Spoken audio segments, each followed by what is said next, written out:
If you're a Christian mom of a middle schooler and you sometimes feel like your child is thinking deeply but not letting you inside those thoughts, if you want a simple, practical way to strengthen connection while helping their faith become personal, today you're going to discover how one small, steady rhythm, journaling, can quietly build emotional maturity, spiritual confidence, and deeper conversations in your home.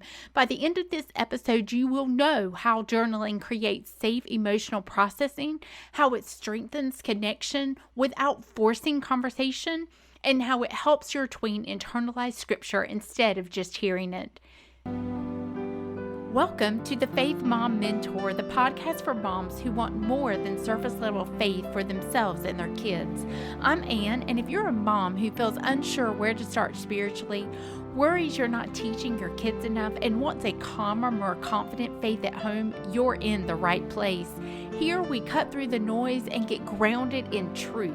Each episode helps you know God deeply, teach your tween faithfully, and build a home that feels strong, steady, and Christ-centered even in the middle school years. If you're ready to stop guessing, start leading with confidence, and grow a faith your family can actually live out, you're in the right place. Welcome to the Faith Mom Mentor. Let me paint a picture. Your middle schooler walks in from school, backpack drops, you get one-word answers. You can sense something is happening. Friendship shifts, identity questions, comparison, pressure. But you're not always invited into the processing. Emotionally, you feel close, but not fully inside their world. And spiritually, it gets confusing. Do you ask more questions? Do you pull back? Do you correct? Do you wait? Meanwhile, their thoughts are forming patterns. And if they do not have a safe place to process privately, they will process publicly through peers, through social media, through emotional reactions. This is where journaling becomes powerful. It looks simple, but it becomes a container for their emotions, for their gratitude, for their prayer, for their scripture, for slowing down. I'm going to share with you 3 ways it works. Middle schoolers feel more than they can articulate. Writing slows thinking, and slower thinking builds maturity. A simple multi-sectional notebook works beautifully because it creates order. I'll link an option in the show notes. Label the sections: emotions, friendships, goals, scripture, prayer. When your thoughts have sections, they feel less chaotic. So here's the principle. If they do not learn to process privately, they will process publicly or with their friends. And when you tell your tween, when something feels big, write down before you react. You're teaching them self-regulation, not suppression, not avoidance. You are helping them process. That is emotional maturity growing quietly. Most moms believe connection requires talking and more talking. Often it requires more listening. A shared journal, even when one that simply passed back and forth between you and your tween, it lowers pressure and increases depth. You might write, "I noticed you seem quiet today. Anything you want me to pray about?" And they respond when they are ready. Connection deepens when reflection precedes conversation. So you can set a boundary. This journal is safe. This journal is respectful. This journal is private.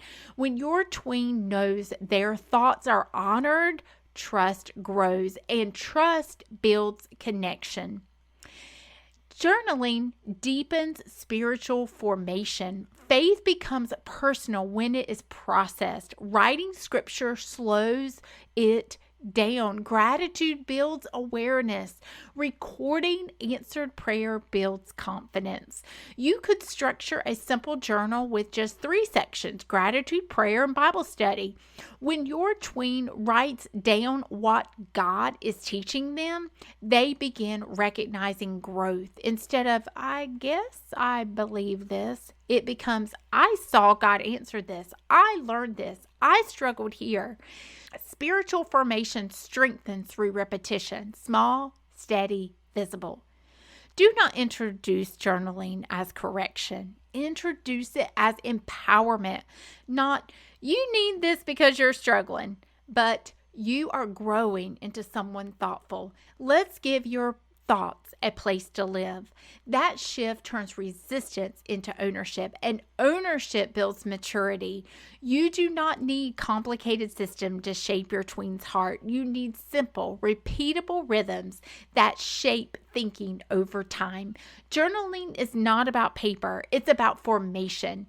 Scattered thoughts become anchored thinking. Emotional reactions become thoughtful responses. Surface conversations become deeper connection. Faith becomes personal. This week, choose one journal, sit down together, write one entry, start small, stay steady. I have linked some options of journals that I prefer in the show notes if you want to check those out. If you want guided scripture journey that pairs beautifully with journaling, I have created the Joshua Bible Study for families just like yours. It's a structured 50-day walk through the book of Joshua that helps you and your tween see God's faithfulness, learn courage and obedience, experience victory through trust. It gives you a steady discipleship rhythm you can live at your kitchen table today. You'll find the link in the show notes. And if you want to build simple systems that support rhythms like this so they can actually last in a busy home, I encourage you to listen to episode 16, How to Create Systems That Actually Support Busy Moms with Chelsea Joe. Because structure supports what scripture starts. Small rhythms, steady faith, life and peace grow over time. It's my joy to walk this out with you. Before you go, remember this: you are doing sacred work as you nurture faith in your home, and it matters more than you realize. Thank you for choosing to spend this time growing stronger and steadier in truth.